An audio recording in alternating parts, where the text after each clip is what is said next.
The phone rang as I stared at the screen. It was my mother's name flashing. For a second, I felt a spark of hope. Maybe she remembered. Maybe she wanted to say happy birthday. I answered too quickly. My darling, her voice was cheerful. We're planning a party for your brother's anniversary.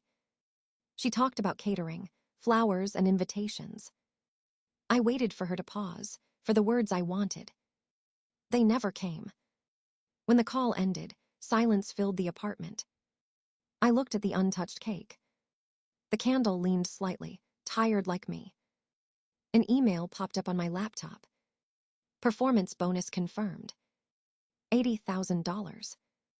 I should have smiled, but it felt hollow. A message notification blinked on my phone. Family group chat. I opened it out of habit. My father's name appeared first. Mai should contribute $20,000 for Kong's event. My mother replied beneath. She just got a bonus. She can support the family for once. I stared at the words until they blurred. Support the family. For once. Like I hadn't carried myself for years. Like everything I built meant nothing without their approval. I closed the chat, my hands trembling. The city outside hummed with distant traffic. Inside, everything was too still. My eyes burned, not from tears but exhaustion. I thought of every forgotten celebration. The 11th birthday spent alone. The graduation, where no one showed up. The promotion they never mentioned. Every memory stacked like quiet proof. I picked up my phone again. Scrolled through contacts, searching for comfort. No one from my family felt safe to call. Instead, I texted Jennifer, my closest friend. Do you still want that late coffee? Her reply came fast. Always 10 minutes. At the cafe, the light was soft and warm. Jennifer's eyes searched my face. Tough day, she asked. I laughed, but it cracked halfway.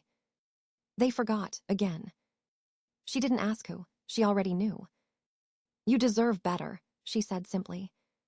The words hit harder than any insult. We talked about work, small things, anything but family. When I got home, the apartment was dark. The cake still sat on the table, untouched. I lit the candle. Watched the flame flicker, unsure whether to celebrate or mourn. I whispered, next year will be different. The words felt like a promise. Something shifted inside me. Tiny but real. It was the first night I let the anger stay. I didn't bury it or explain it away. For the first time, I wanted change. Not apology. Not approval. Just freedom. The candle burned low. I let it die out on its own. A quiet ending for a day that never began. The next morning began like any other. Emails, deadlines, polite smiles at the office. But something inside me felt off balance. The quiet kind of anger that doesn't fade. Jennifer stopped by my desk with coffee. You look like someone who didn't sleep. I smiled weakly. Someone forgot my birthday. She didn't ask who. She already knew the answer. Her voice softened. You can't keep expecting them to change. Maybe she was right. But part of me still wished they would. After work, I skipped dinner and went straight home. The apartment greeted me with its perfect silence. I grabbed a box of food and walked to the third floor. Mrs. Hoa opened the door before I knocked. Her kitchen smelled like fresh cookies and cinnamon. You're late, she teased gently. I sat down, grateful for her warmth. 3 years of Tuesday dinners had made this routine sacred. She poured tea into small cups. You look tired, child, she said. They forgot again, I whispered. Her eyes softened, deep and kind. Your family. I nodded. And they want money for my brother's party. I laughed, but it came out bitter. She reached across the table, touching my hand. Some parents never see clearly, she said. They only see reflections of themselves. Her words landed heavy, too honest to dismiss. I blinked hard, swallowing the ache. I just wanted them to remember me, I said. Not because I'm useful, just because I'm me. Mrs. Hoa smiled, the kind that carries decades of understanding. Then stop waiting for their permission to exist. The sentence lingered in the air like truth. We ate quietly after that. Her stories about her late husband filled the room with warmth. She made loneliness sound survivable. When I left, she pressed a cookie tin into my hands. For when it hurts, she said. Back in my apartment, I stood by the window. The city lights shimmered across the glass. I thought about what she said. Stop waiting. The words looped in my mind like a song. Maybe I could build something different. A life that wasn't an apology. A home that didn't echo with absence. I opened my laptop and stared at a blank page. Typed 3 words. Things will change. I saved the file before I could delete it. Then I scrolled through photos of my brother's party. Smiles, laughter, clinking glasses. I didn't belong there. And maybe that was okay. For the first time, I saw my loneliness clearly. Not as punishment, but as possibility. I poured myself a glass of wine.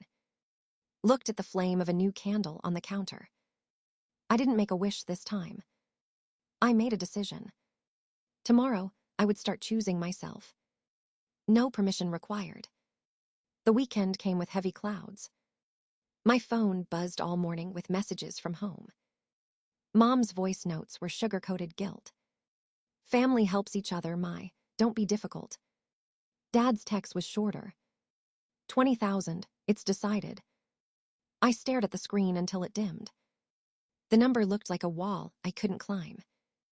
At noon, I dressed and drove to my parents' house. The mansion loomed behind iron gates, too polished, too cold. Mom opened the door, perfume strong and smile tighter. You made it, she said, as if I should be grateful. Dinner smelled of perfection and pressure. Dad poured wine, his eyes already assessing me. My brother and his wife sat across, glowing with pride. The conversation flowed around me like background noise. Work, promotions, vacations, all belonging to them.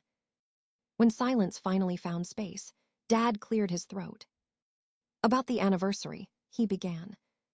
He looked at me like a banker discussing debt. You can handle the catering costs. 20,000 should cover it. My fork paused halfway to my mouth.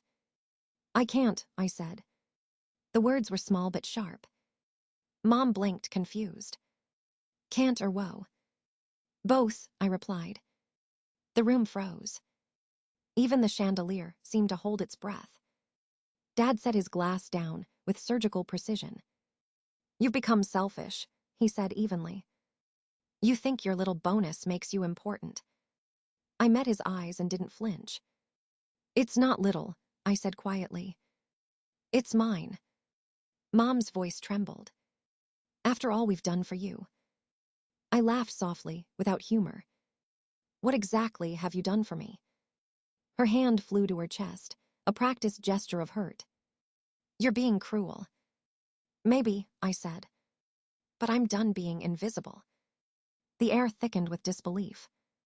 Miles shifted uncomfortably. Staring at his plate. Dad's face darkened. You will not speak to your mother that way. I'm not a child, I said. I don't owe you obedience. He stood, towering over me like a verdict. Leave if you can't respect this family. I pushed back my chair. Gladly. The sound of wood scraping the floor echoed like thunder. Mom whispered, don't make a scene. But I already had. I walked to the door, heart pounding, hands steady. Outside, the air was cool and sharp. I breathed deeply, tasting freedom and fear in the same inhale. For the first time in years, I didn't look back. The car engine hummed to life beneath trembling fingers. I drove through the city lights, tears streaking but eyes clear. Something inside me had cracked open. Not broken, released. That night, I stood by my window again. No more waiting for love that never arrived. I poured a glass of wine. To silence. To courage. to the woman finally learning to say no. Days passed, but the echo of that dinner stayed. I stopped answering their calls. Each silence felt like reclaiming a small piece of myself. Work became my refuge, a world that made sense. Deadlines, campaigns, results, things I could control. Yet every night, I felt the same hollow ache. Freedom tasted lonely at first. One Friday, I scrolled through real estate listings. No reason, just curiosity, maybe escape. A photo stopped me. A wooden house by the lake, surrounded by pines. Wide windows, quiet water, sunlight spilling through glass. It looked like peace. I clicked the contact button before I could hesitate. The agent called back within the hour. Would you like to see it tomorrow? Yes, I said, surprising myself. The next day, I drove 3 hours north. The air smelled different there, cleaner, lighter. When I stepped onto the deck, everything went still. The lake shimmered like a secret waiting to be kept. I'll take it, I said, almost whispering. The agent blinked. Don't you want to think it over? No, I smiled. For once, I don't.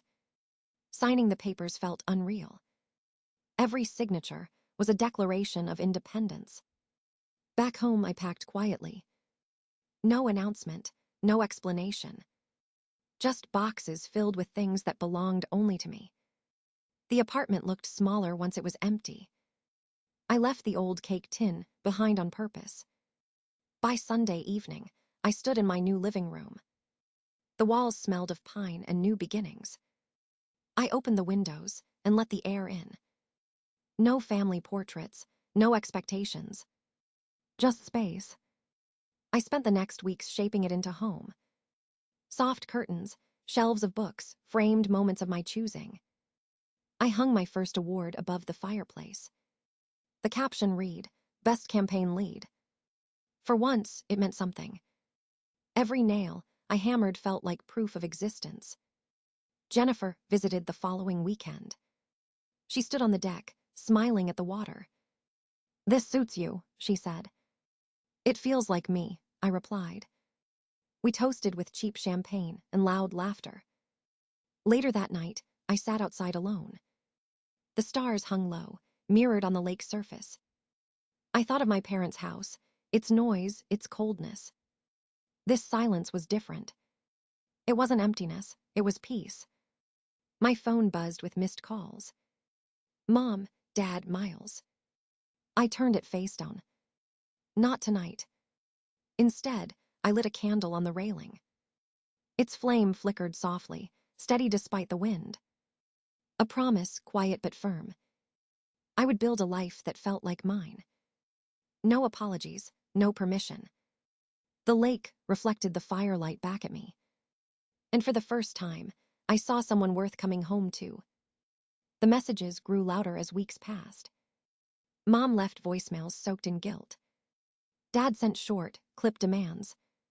Explain yourself, call us back. I didn't. Every silence became a boundary. But boundaries scare those who built their comfort on control. One evening, a letter arrived. Formal, cold. An invitation to a family discussion. I almost laughed. Still, something inside me wanted closure. Not forgiveness, just clarity. I packed the old photo albums into a tote bag. Evidence, I thought. When I arrived, their house looked the same. Perfect, polished, pretending. Mom greeted me with trembling hands. Dad barely glanced up from his glass. Miles sat near the window, awkward, quiet. Dinner was set like a performance. Crystal, candles, the illusion of warmth. I didn't touch the food. Let's get to it, I said. Dad leaned back, expression rehearsed. We're worried about you, he began. Buying property alone, posting photos online. It reflects poorly on the family. I almost smiled. Of course, it was about appearance. I used my own money, I said. It's not reckless, it's responsible. Mom sighed, shaking her head. You embarrassed us, Mai. People are talking. Let them, I said quietly. Dad's voice rose, sharp. You've always been dramatic, always needing attention. I reached into my bag and placed the first album on the table. Then look at this attention. Miles frowned. What is that? Our birthdays, I said. Page after page of his childhood. Candles, cakes, gifts, smiles. Every year documented. I slid the second album forward. Mine. Empty pages. A few photos, me alone beside store-bought cupcakes. Mom's eyes filled with tears. That's not fair. It's truth, I interrupted. Do you even remember being there? Silence answered for her. Dad looked away, jaw tight. I opened the third album. Family vacations. Disneyland, Paris, the beach. My face missing from all of them. I was always somewhere else, I said. Left behind, forgotten, explained away. Mom's tears turned real now, messy and raw. Dad slammed his hand on the table. This is pointless. It's honesty, I said. Something this family avoids. Miles spoke softly. I didn't realize. You weren't supposed to, I said. They made sure I stayed invisible. I gathered the albums, then hesitated. No, they should keep them. I pushed them toward Mom. Proof, I whispered. I don't need your approval anymore. I stood. Dad's voice cracked like thunder. Don't walk away from this family. I turned to the door. I already did. The night air hit like a baptism. Cold, clean, free. My hands shook, but my heart didn't. Behind me, the door closed with finality. For the first time, it didn't sound like loss. It sounded like beginning. A year passed quietly, soft as morning fog. The lake changed with the seasons, and so did I. Work thrived, peace settled, and loneliness faded. I built routines that felt like breathing. Coffee at sunrise. Evening walks by the water. Letters from clients, laughter with friends. The house no longer felt borrowed. It was mine, every inch of it. On my 33rd birthday, sunlight poured through the windows. Jennifer arrived first, arms full of balloons and cake. You promised to celebrate this time, she said. I laughed, the sound lighter than last year's silence. Colleagues followed, bringing flowers and stories. The deck filled with music and warmth. Someone toasted, glasses clinking under golden light. Jennifer said. To choosing herself. The words lingered in the air like truth. I raised my glass, heart steady. Then, the sound of an engine outside. Familiar, hesitant. My brother stepped onto the deck, holding a wrapped package. Conversations dimmed around us. He looked older, unsure. Hi, he said simply. I didn't come to fight. Neither did I. He handed me the box. Inside was a framed photo. Me at 7, laughing on a swing. Just me. I found it in Dad's storage, he said. Thought you should have it.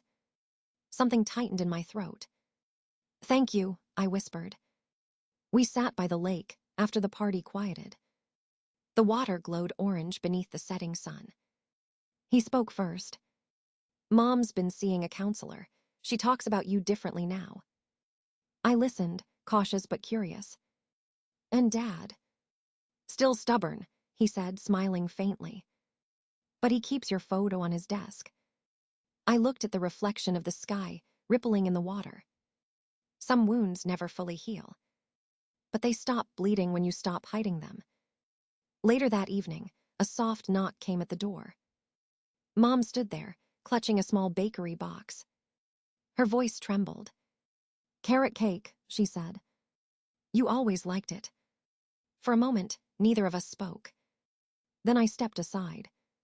Come in, Mom. She exhaled, relief breaking through guilt. We sat together, slicing the cake in silence. It wasn't perfect, but it was real. After she left, I walked back to the dock. The lake was still, stars scattered across its surface. Behind me, laughter and music echoed faintly. In front of me, peace stretched wide and endless. I lifted my glass one last time. To the woman who learned to stand alone. To the child who finally felt seen. To the family that might one day meet her halfway. The wind brushed my hair, gentle as forgiveness. And for the first time, I didn't wish for more. I already had enough. The night deepened around the lake. Moonlight painted silver lines across the quiet water. I sat on the deck, barefoot, glass in hand. The air was cool, alive with the scent of pine. Inside, soft music still played from the party. Laughter drifted faintly through the open door. I thought of the girl I used to be, always waiting for permission to feel worthy. Always hoping love would arrive if she tried harder.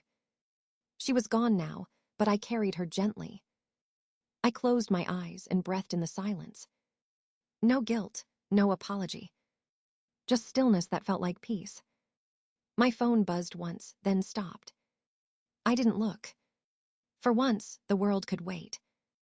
The water shimmered as a breeze passed through. It felt like a promise whispered back to me. I raised my glass toward the reflection. To the life I built, I murmured.